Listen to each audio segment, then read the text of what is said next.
Sige na. Ano?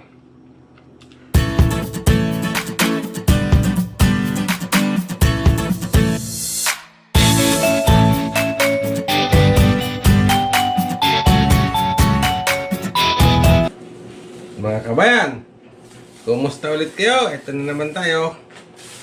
Bali, quarantine ulit tayo, kaya back to cooking. Ito, nag-live tayo ng dahon. At tayo may babalutin ulit. Pakita ko sa inyo mamaya, tutok lang kayo at makikita nyo kung anong babalutin natin. Itong mga dahon na to, binibili lang ito dyan sa ano na frozen. Wala dito sariwang dahon. Kung sa Pilipinas pa ito, hindi kami gumagamit ng ganito. Yung nakasuso pa, mura pa. Yan ang aming susungkitin sa sada, saging. Matibay yun, murang-mura pa talaga. Eh ito, wala na, ano na ito eh. Magulang na, tanda na, pero okay rin. Nagagamit pa rin. Eh siya,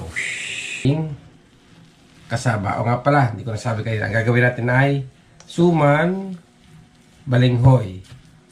Sa English, kasaba. Tagalog, kamuting kahoy. Ayan. Ito. Bali, ano to? 4 pounds. Ang original na measurement din is dalawa lang. Dalawang, ano, bali dalawang measurement natin. Tinoble ko. Tapos ito.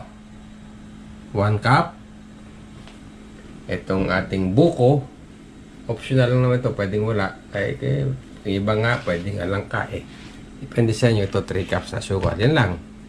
At yung ating mga dahon. Meron na rin yung mga nakahiwalay na maliliit na pangtali. Yan.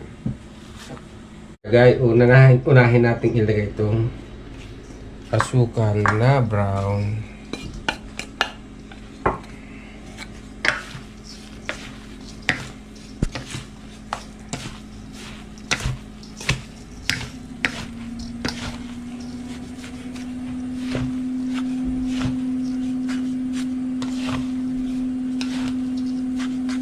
Ang gusto kong gawin yung ano eh, nilupak.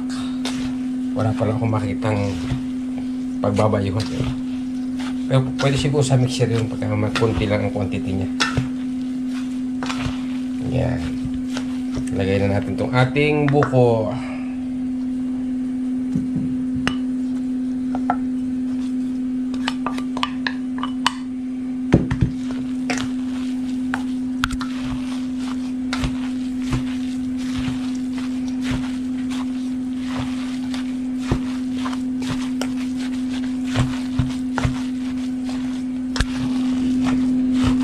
Tapos, yan na, medyo halo na yung sukal. Pwede natin lagyan ito ng gata. Ano yan, yung kumbaga sa ano, sa pag nagluluto eh yung kakang gata. Yan yung malapot.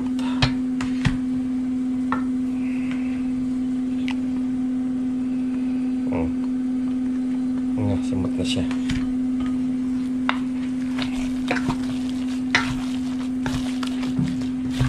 Ayan, ganyan lang siya. Paghaluhaluin lang natin mabuti. Tapos, babalutin mamaya.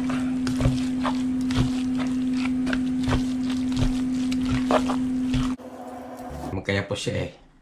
Kasi ho, ito eh, adapted from Mr. and Mrs. Kampang. 1, 2, 3, 4.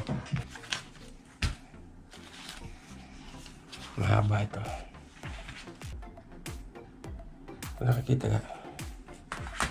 Ito ng mga 45 minutes hanggang 1 oras.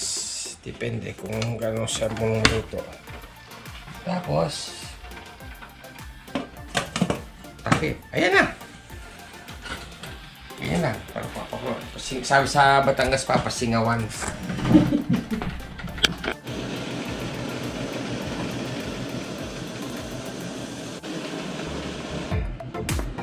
Palamigin lang muna natin ng konti kasi pagkakinaya mo yan ng ganyang main, mapakalambot pa. Huwag malamig na. Kain tayo. Ito na mga kabayan. So siya, medyo malamig na kaya bubukas na tayo ng isang okay.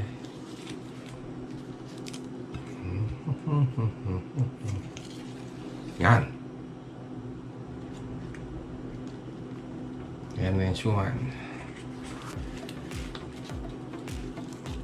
Pag ito malamig na malamig, matigas na, pwede siyang para saging lang ang buwas. Okay. Ito naman, nalagyan na sa plato. Oh! Buhay pa. Ayos! Okay. Testing mic 1, 2, 3. Isa pa. Isa pa.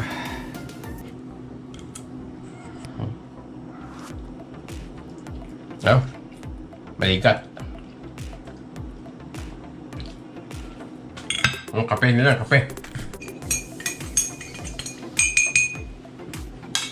Ayos ang ating mga kape. Oh, yan, kape ko. Ano to yung kapeng barako. Tapos ginataan. Hindi, ano yan, gatas. Teka nga pala, bagong paalam. Lagi ang paalala sa inyo na inyong kabayan. Lagi po tayo mag-iingat. Nasa news ngayon, may 1,000 na naman. Tuloy lang ang ating social distancing at saka yung pagsusot ng mask. At tulad ng dati, kung nagustuhan yung video to, please like and subscribe ulit hanggang sa muling mga video. Mabuhay po tayo lahat.